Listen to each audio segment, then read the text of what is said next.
to the Pink Dress Effect podcast with Shannon and Kim. I always say we're excited because we kind of are. We're always excited. We look forward to this, I think, every time. But today we're going to be talking about weight. Yes. And really, the focus is going to be on weight struggles because they often are deep-rooted issues. So people think, oh, I want to lose 5 pounds, I want to lose 50 pounds, whatever. And we're going to share a lot of personal experiences. So it's not like we're just like coming up with some crazy topic. We're literally like have lived this. Yes. I mean, and you know my stuff. And we're going to be like really honest with each and other. Authentic, and right? Yeah, and I think that's, kind of the theme, right, for our podcast is authenticity anyway. And obviously we're not going to put all our stuff out there all the time. But but this one I think, resonates with so many women, and I think men too, but men are probably not as vocal about it as women. But I think it's an important topic because I think when, just doing a little research on this, like it's like, sometimes we focus so much on the scale and that number or that number in the pants. Yes. So just a backstory. So my story. Yeah. I was in high school. I was just average, but I developed very early, right? The breasts, everything. And so most of my friends had these tiny little bodies and, they came into that probably later. Right. But I think I developed a little bit earlier. Not I think, I did. I did. Yes. I did. So, and I look back and I didn't even weigh that much, but in comparison, I did, right? Yes. And so I always felt bigger and then fat. I hate to use that word, but I did. I felt that way. Yeah. My mother, poor mom. Look, our friend Melanie would always say, one day our children will end up on somebody's couch and blame their mother for everything. So Mom, I guess our moms get that turn now. Mom, I'm not blaming you, but this is real. My mother has always, it's been like this whole, her whole life, right? Yeah. And I'm not going to share her struggles in that way because, there's reasons why she does what she does. Yes. But as a daughter, the second oldest of 5 children, you see that, right? And you see what your parents are doing, and subconsciously you pick up on those behaviors, rinsing ground beef, not having sweets in the house. And when they do, they just disappear. We eat them so fast. There's 5 of us. We eat them. And she's like, you were gobbling up all this box of cereal. Well, you have 5 kids. Yeah. And we get Kix and cornflakes and Cheerios. And then you bring in Fruit Loops. We are going to gobble it up because it's almost like, I think that I've gotten older. It's like that feast or famine. Yes. And I think you might have been the one that might have brought that to my attention years ago. The feast or famine? Years ago that we didn't have it. And so then when you have it, right? Yeah. Well, what are you going to do? You're going to eat it. And so eat it all. right. And it's kind of resonates because with my own child, I've always had cookies or whatever. And half the time they go stale. Yeah. I would say 9 out of 10 times they go stale. Chips, he'll eat a little bit and then they're stale. I have to throw them out. Because he's learned that it's going to be there. But I learned, I think, growing up that it wasn't going to be there. So I remember as a kid, those fundraiser things when you're a kid, you get the little chocolate box candy bars. Well, it wasn't like a box. My school had you would pick up a bag and there'd be Snicker bars, Twix, and all that. Say 10 candy bars. I don't know. I remember eating them. And it's terrible to say, but I did. But I'm just saying because why is that terrible? You mean just how many of them you would eat? Girls. Did you eat the box? I didn't eat them all, but I'm just saying because I think it was that feast or famine. And it was it was there. And then I would just get my parents to pay for it. But that's not healthy. Yeah. But there was probably a deeper rooted issue why I did it. And so fast forward, after high school, I got in really, really good shape. And I stayed that way for a long time.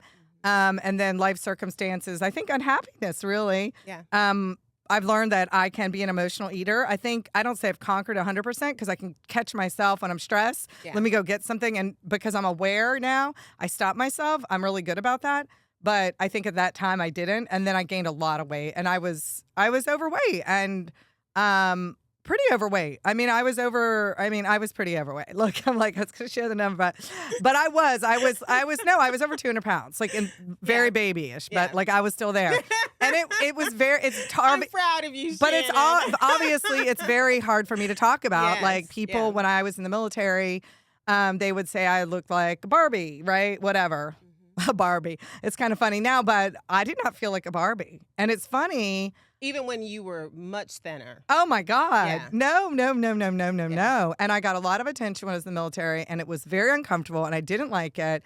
Ugh. Like, it was just, I wasn't secure. I wasn't confident. I wasn't confident in the woman that I was then as I am today. But anyway, I was overweight for about 10 years or so. And then I woke up one day and I was like, what are you doing? Like, I was so unhappy. Obviously, I was unhappy with my body, but but there were reasons why I was unhappy, like, right? And so I was probably eating them. And it wasn't even like my food. It was the sweets because I love to bake, right? So let me bake some cookies. Anyway, it was a hard time. And, the scale became this, like, if I'm a certain one, then I'm fat. And I even go back to when I was super skinny in the military. I would weigh myself in the morning, and by the afternoon, I was 6 pounds up. And I remember, this is nuts. I can't even believe I'm saying this. My husband would be in bed asleep, and I'd be like, you've got to get up and you got to go weigh yourself. The scale is wrong. Something is wrong with the scale. He would get out of bed. If that ain't love, he would get out of bed and weigh himself. And he's like, Shannon, the scale's fine. And then that, of course, spiraled me in a whole nother direction. And I'm like, oh my God, I'm getting fat. Like, it's a real struggle for me. Yeah. And then, I don't know, about 14 years ago, I got back in shape. And I've been consistently in shape. The last 2 years, I've gotten really in shape because I've just been focused differently. But I wasn't overweight before. But it always became about the number. Okay, I can't get bigger than a size 8. So the 8 was like even in this last 13 years, the 8 was, if I was squeezed, those were getting tight. Oh, you got to do something, girl, because the 8 was like anything I call bigger. it your tipping point. There's like a tipping point where you're like, oh no, it's out of control. But I think it's a mental thing for me, and it was like that 8, and then getting on the scale. And if people ask me how much I weigh, I typically will not tell you. Now I'm more comfortable, but nope. I that's just not happening, and it's deep rooted. It's deep rooted, and I think I was telling you the other day. I mean, shoot, we were at an event yesterday, and I posted the picture, but I was like, I don't know. Like, I didn't tell you guys that, but I was thinking to myself, do I look big? And sometimes it takes me a couple days, and I'm in a size 2. Like, I mean, come on. Like, but and this body dysmorphia. I think I have that, and I think that because of one, being overweight, but also the struggles from my childhood. And I was in Weight Watchers. My mom did this Take Off Pounds Sensibly Tops program. I did it. I was in middle school. I don't know. I think I was in middle school. Yeah. I mean, like, what kind of crap is that? No, I mean, I was 10. I was 10 years old, the first diet that I went on. And I don't remember it being anything where my mom specifically said it. I think it was more about what I was wanting to do in comparison to other people. And I was, you talk about like your breasts, but I was tall. So I was always taller than everybody. The other kids. And I was always big boned. I remember using that. I remember saying that when I was overweight. My brother's like, oh, I thought you were just big boned. So I think as I got around that age, I started to notice more the comparisons, that I was much bigger than the other kids. But I think that's when I started thinking about it. But I also know, I had a cousin, we were the same age, and she was very petite and tiny. And, like I'm like towering above her. And because you're like 5'10", right? I'm 5'9". 5'9", but that's tall. That's very tall for a woman. And so you definitely can carry more weight, and it doesn't look the same. But you definitely look way bigger than, other people when especially as you're growing up and everybody's not there. You're like you're 10 years old and you're already like 5'7". Right. 5'8". So you developed earlier as well. Oh, yeah. Definitely. But I think just the comparisons, you start to kind of think about what you look like in comparison to everyone else. Right. And then society, right? Like we grew up with Cosmo and Glamour, right? And those girls don't even look like those girls. It's crazy, right? They airbrush everything. But something I'm learning now as I've gotten older, and I'm coming, I guess, to embrace it. It's like I lift a lot of weights. And so the more weights I'm lifting, the leaner I'm getting, and the smaller I'm getting, and my clothes are getting big again. And I'm not losing any weight. Matter of fact, the other day I was up a few pounds. And I got nervous. I was like, oh my gosh. Yeah. But then I'm like, oh, well, those pants are now loose on me. Yeah. And so it's like, but then it's like they talk about the BMI and all that stuff. But BMI, I mean, I don't know. Maybe I would be overweight. I don't know. Maybe not. No, Yeah, I don't think so. I don't think so. Maybe not. Maybe not now, but when I was a size 8, I was teetering at a 25%, 25.5%. I sure was. And so that bothered me too, because I'm like, oh my God, that's saying I'm overweight. That thing is saying I'm overweight, but I'm not overweight. And I'm probably not, well, I mean, I don't know. I haven't done the BMI, but the scale was going up but yet I'm smaller and I look better. Yes. So really the scale, it can mess with your head. Yeah, and I don't use the scale. I use the scale, but some people, it really works for them to get on the scale every single day and look at their weight. But I feel like you know when you're gaining weight and you know when you're losing weight. And so that for me, the scale is like a trigger, so you don't, I will get on it periodically just to kind of see where I am if I feel like I'm gaining weight. But I try not to focus on my weight now, I think, because I did so much when I was younger. Now I have a much more laid back approach to it. And I give myself so much grace. And so I just feel like wherever I am in my life, whatever's going on in my life, then my weight is going to fluctuate. And I probably will gain weight because I'm an emotional eater. And I haven't got a handle on that yet. But I don't associate any kind of like judgment towards myself with weight now. In the past, I did, but I don't now. That's awesome. And I've gotten definitely better. I mean, when I first you knew me when I was heavier, not as big as that, like what I, shared a little bit ago, but I was still much heavier than I am now. And you remember the time, I'd be like, I needed to go shopping and there was like certain clothes I would wear because it's almost like somewhere in my psyche, I didn't deserve to go and buy beautiful clothes. Yeah. Because I wasn't thin. Yeah. But my mother's like that. Yeah. When she's thin. Yeah, but then she's like, she'll say comments, and it really bothers me when I hear her talking like that. I don't say some of the things she says, but I think I've picked up a lot of her behaviors because I was a little girl watching it. Because sometimes you'll do that. Like if you eat something sweet, then you'll make you know what you say. I'm not going to say what you call yourself. No, go ahead and say it. We're being authentic. Okay, well, we're being authentic. I mean, it's fine. You'll call yourself like a fat pig. That's so mean. And it's like mean. I would never say that to anybody. It's mean, and I'll be like, Shannon, don't I say say that to fat yourself. cow too? A fat cow maybe too. Maybe. You might say a fat cow. I don't know. It's terrible. Like no, right? Like I don't deserve to eat something sweet, but I'm trying, and I think I will probably deal with this to the day that I die because I mean, even getting on the scale yesterday, I was down a couple pounds, but this morning I got on. And I was like down like 6 pounds. And I felt happy. That's twisted. Yeah. No. Well, it's not twisted. It's not twisted because of whatever things you've associated with weight. Right. I want to overcome it though, because it's so not healthy and really isn't being, whatever your body weight is, it's about being healthy and being confident as the woman or man you are. Like really, why should you let a number define you? And I know that, again, it goes deeper than the weight. Because we talked about, like, we were going to talk about a little bit of just, like, why do diets fail? And why do quick fixes fail? Like, I mean, I've been guilty. Yeah. Let me go to Tops, or what is it, Weight Watchers. Right. And then I hit my goal. And then it's like, well, 6 months later, I'm back to where. Because it doesn't get to the real cause of why you gain weight in the first place. When I was younger, I remember watching, like, an Oprah episode about weight. And they talked about... When she pulled that... No, I don't... Well, all the wagon trail What did she pull? What was on there? It was like a wagon. And what was on it? Was it large? Fat. Like, it was imitation fat. She was so tiny. She was so tiny. Yeah, but I think, But she's admitted she wasn't healthy, right? No, because I think that diet, I want to say it was like a liquid type of diet or something. But, when you look at... sorry, like I lost my train of thought. Well, but the emotional side of things. So for Oprah, she talked about the emotional side of being overweight. And I remember thinking, I don't have like emotional issues. I'm just overweight because I like to eat.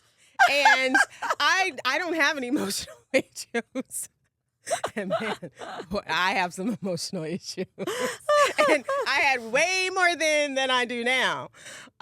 So you don't want to really accept that your weight is about something other than just that you like to eat. Right. And I enjoy food. Like I love the smell of food, the look of food. I like going to nice restaurants. I love all of that. But my weight issues are about using food as a coping skill. And I feel like me too. Me too. I mean, for sure.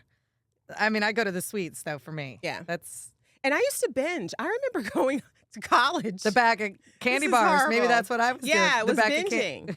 I remember going off to college and coming back home and finding like a pie tin in my closet where I must have like gotten the rest of the apple pie or something and then like hid it in my closet. Because you didn't want anybody to know. Yeah. It's crazy. I guess it's no different than if you use alcohol or whatever. And sometimes now I have to be careful. I don't want to overexercise. Yes. Because sometimes when I'm stressed, I'm like, I'm going to the gym. And yes, you're doing something good for you. Yeah. But if it's too much of anything is not enough or not good, right? And I think, it's easier now for me to catch myself. Good. So that's awesome. If I'm highly stressed and I realize my thought is immediately going towards sweets, it's one of the reasons I gave up sweets for Lent. Good for you. Because when I catch myself going to any sweets, and it could be anything. It's not just necessarily sweets. I'll go through a kick with any kind of food. Okay. But if I find myself using that food when I'm not even necessarily hungry, then I'll say, okay, you gotta stop. Can you catch yourself like if I'm at home, I can catch myself like literally walking to the cupboard to get, I don't know, whatever, and I'm like, what are you doing? Like I'm at that point now. I can catch myself because I can feel it. Like I gotta go get something, and I'll go get something. Yeah, if I bring it in the house, I have way less control. I have great control at the grocery store. Like I will not bring food into the house. Typically, yeah, I'm the same way. But if I bring it in the house, then I won't have those thoughts. Yeah. I won't think about it until after the fact. Yeah, and then you brought me Cadbury mini eggs. I did. But you know what, Shannon? Even as much as I know that you love those Cadbury Easter eggs, I thought about the fact of how you think about sweets before I bought them. Oh, that was sweet. But I was like, you know what? I know Shannon's probably going to buy these eggs anyway. I got a bag and a half in my cupboard right now. And I opened one the other day, and I think the serving is 9. 1, 2, 3, 4, 5, 6, 9. And then I went back and got 9 more. And I think I went back and got 9 more. But I didn't eat the whole bag, so that's good. But Easter's once a year. So. Yes. So you can share this bag with other people. Yeah. However, they have gotten really slick. They have a Thanksgiving harvest one now and a Christmas one, so I actually get to have them multiple times throughout the year. Yeah, but they're really good. So, what do you think healing can look like? Like for people? I mean, obviously, self-awareness is the first thing, right? Don't you think? I think self-awareness and the acceptance, like for me, that the reason behind my eating was emotional and that I was using it as a coping skill. So what is going on in my life that I'm so unhappy that I need food to cope with it? Do you think it's current unhappiness or like stuff going way back? For me, I think it's a combination. I think it's both too, but I think it started in childhood. What did you say Melanie said? And where everybody's children are going to end up on somebody's couch one day and blame it on your mama. And I think that's our poor true. Moms. Look, jeez. I know. And look, and we are moms too. Our children would do it to us too. Probably just I love you, justifiably Trey. So. I know. The Mother's Day issue is coming up, and my daughters will be coming. I know. on. I'm excited. Yeah. I get to kind of lead that one, so that'll be really good to do that. But I'm sure there's lots of support groups out there. Yeah, like Overeaters Anonymous. You didn't know that there is Overeaters. Well, maybe I should have. I mean, I bet there's people of all different weights in that group because you don't know what people's struggles are. Yeah, because even for yourself, someone would look at you and say, Shannon, you're thin. They wouldn't know that you have had any struggles with weight. And still. They would not know I've that. actually had someone recently look at me like, we were talking about weight, and they were looking at me like, what are you talking about? You're so tiny.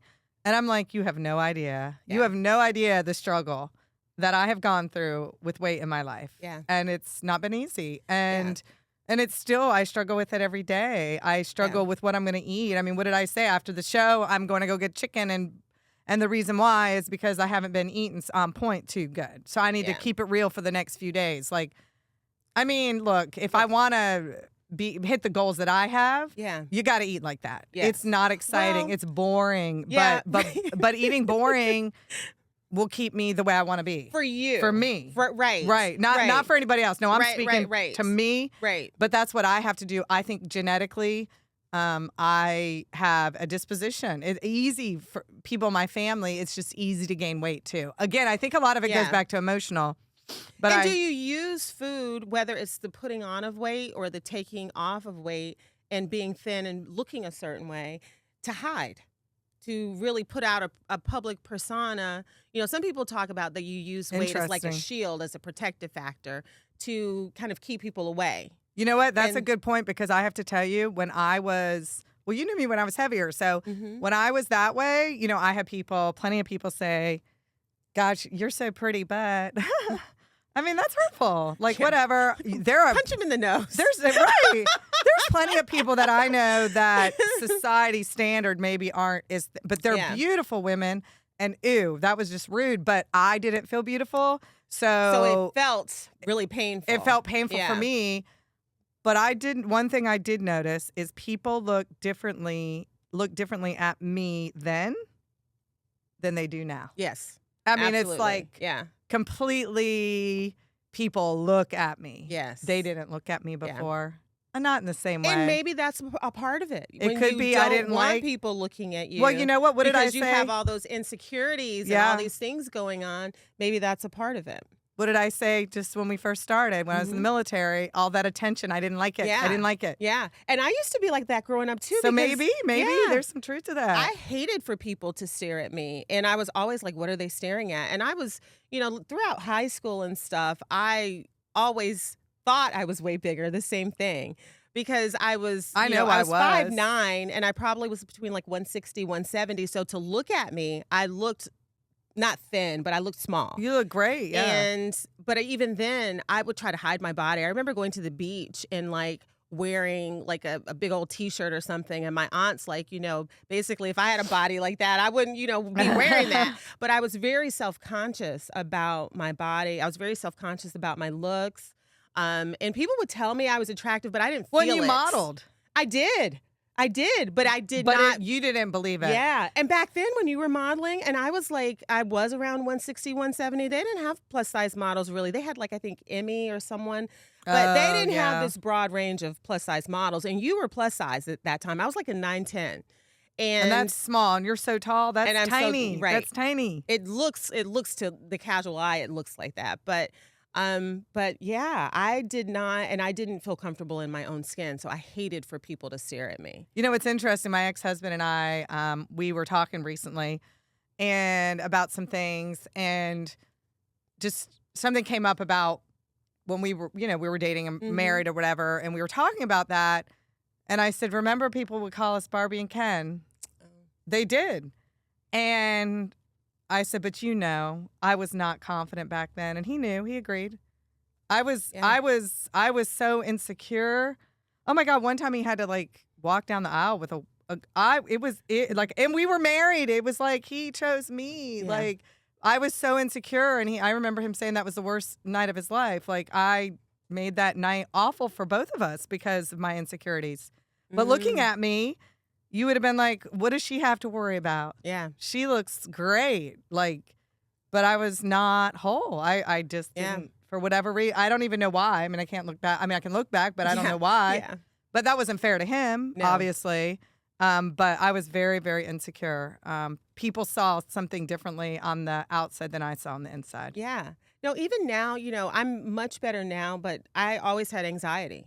So going into like new places, even if I go to an event or something, now once I get to know everybody and I'm comfortable, I'm good.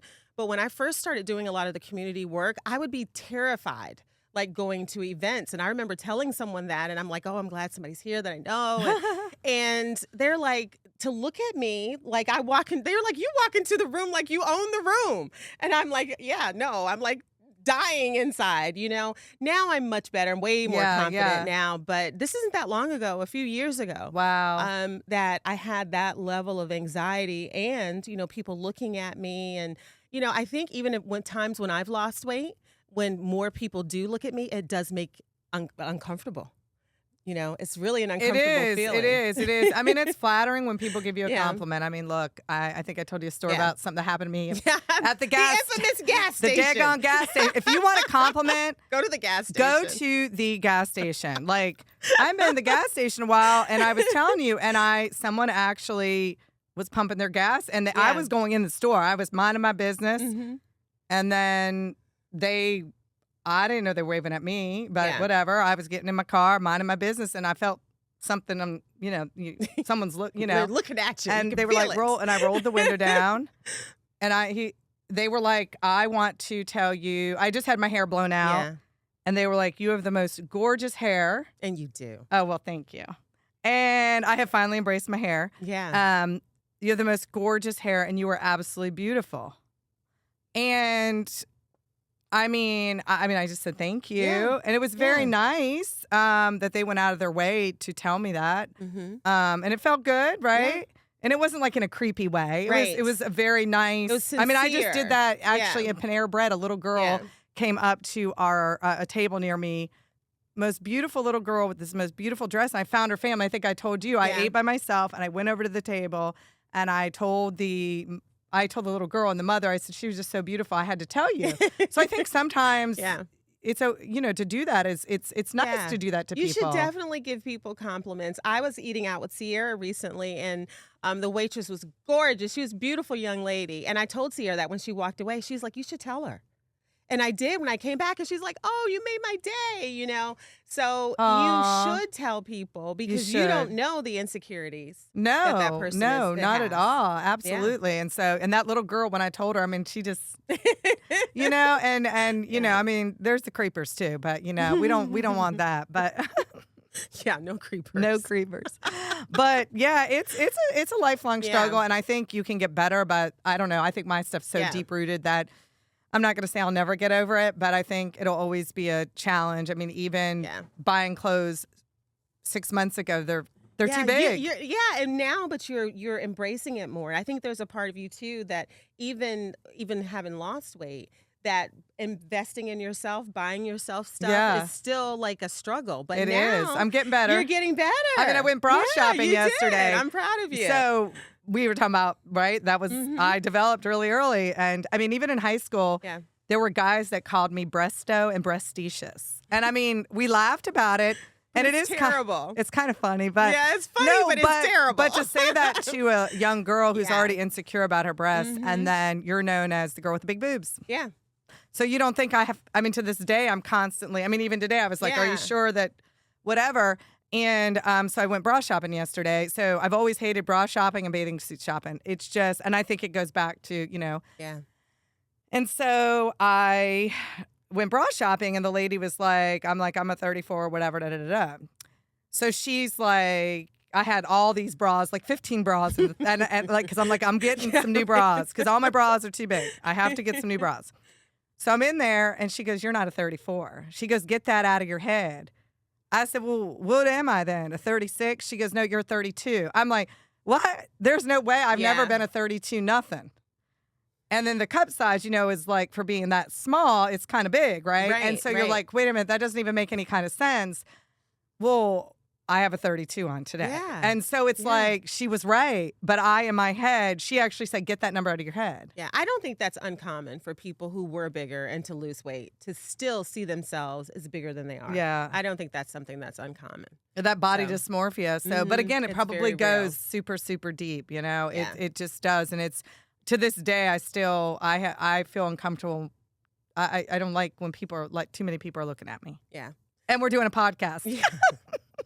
And people judging, and they're probably going to say, well, then why are you doing a podcast if you don't like people looking at you? I know. But it's the way in which I think they're looking at you, maybe.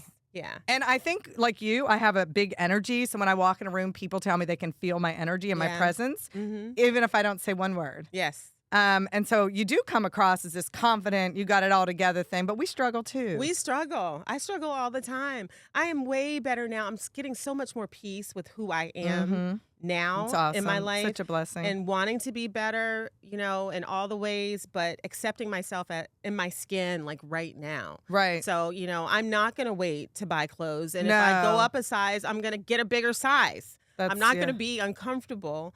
While I still focus on, okay, what are the issues in my life that are causing me to want to use food for comfort? Right. And focus on that instead of the weight itself. Right. Because one thing I have found, and that's why I think diets don't work, if I try to lose weight for appearances, it does not stick, and it won't work because I think I look good no matter what size I am. Well, you do. Well, you do. You've always, but you've always been, well, I think you're beautiful anyway, but you've always, I don't know that you ever talk about your weight, really. I mean, maybe sometimes if I bring it up or something, we'll talk about it, but I don't think, where me, I'll be like, oh, Kim, and I'm like, I'll just go off on a tangent about it, but you're not like that. Yeah, I don't think about my weight all the time. And I think about it every day, all day. Right.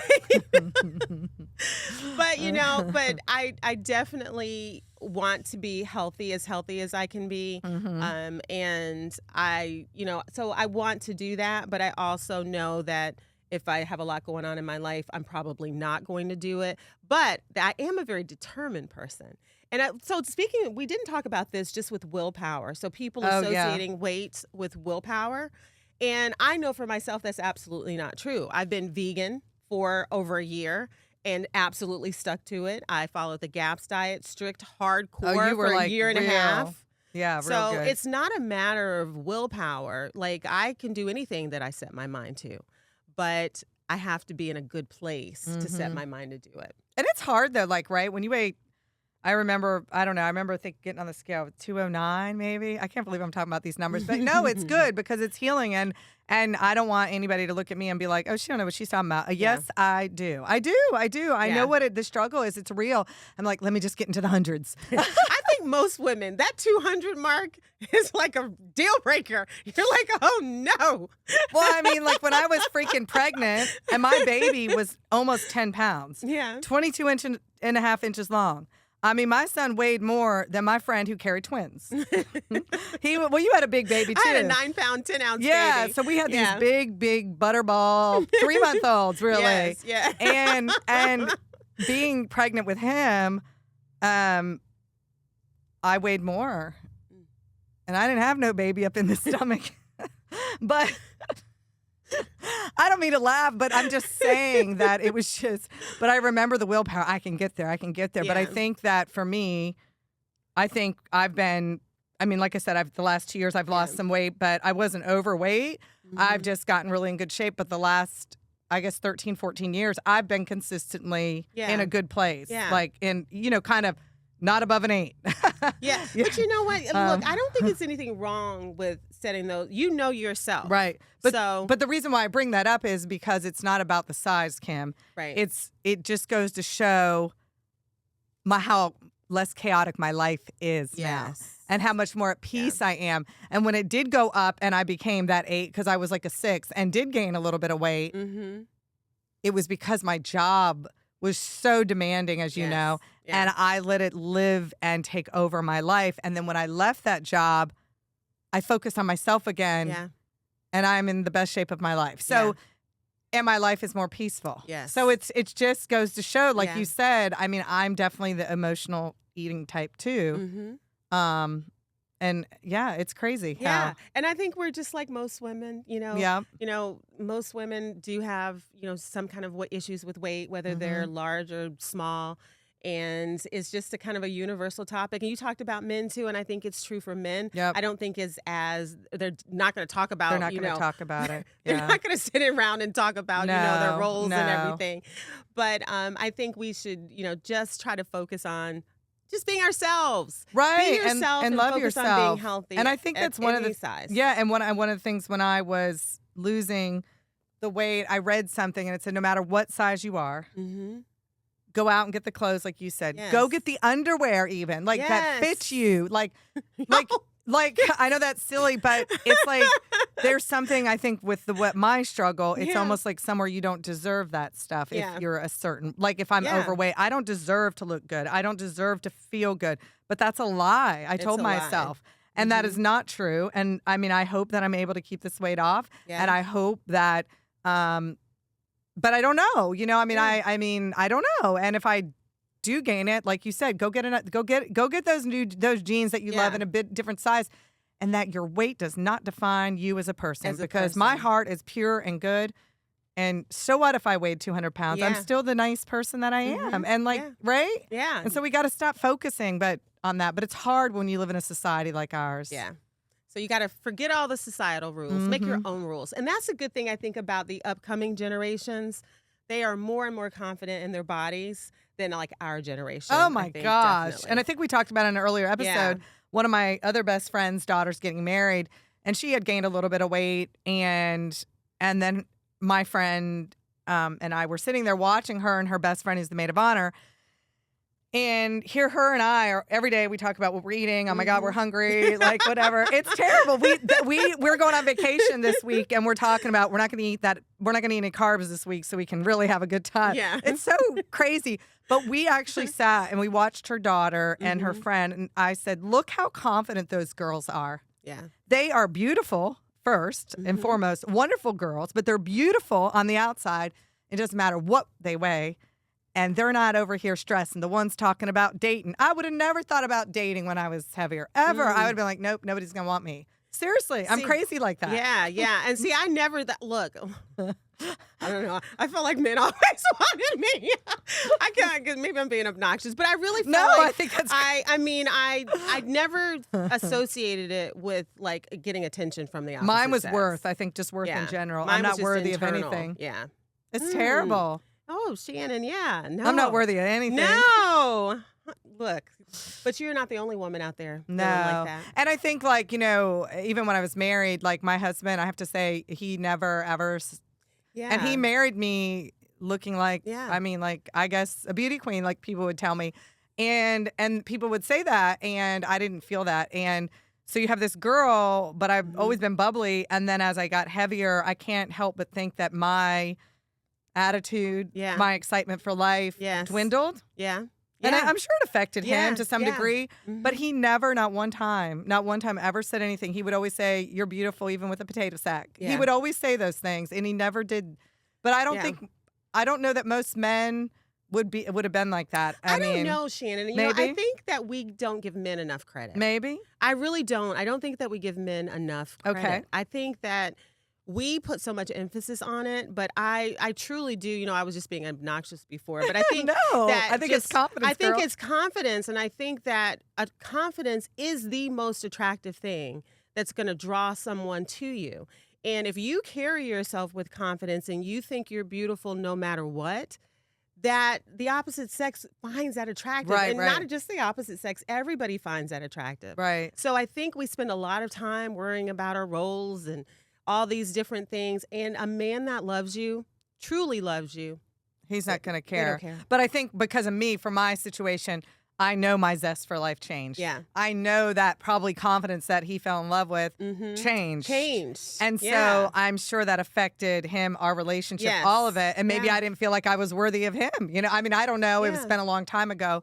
But I just talking about it makes me think of him in that way. Yeah. That was a good quality. He never, ever, ever said anything. And I think that's really good. Yeah, it's I can't admirable. imagine what it would It have been is. like if you had a man who Who's berated you. yeah, Oh, yeah. you look like you're getting fat, or this isn't good enough, or that's not good. That would be horrible. That would be a horrible like it way would to be live. horrible. And there are people that live like Yes, that, there unfortunately. There are. And it's got to be horrible. Yeah. It's got to be definitely. horrible. And thankfully, we don't have to live like yeah, that. we But haven't had that experience. yeah, but So. you got to be compassionate for those that do. But Mm-hmm. yeah, so I think that the real lesson in all of this is just no matter what you weigh, Mm-hmm.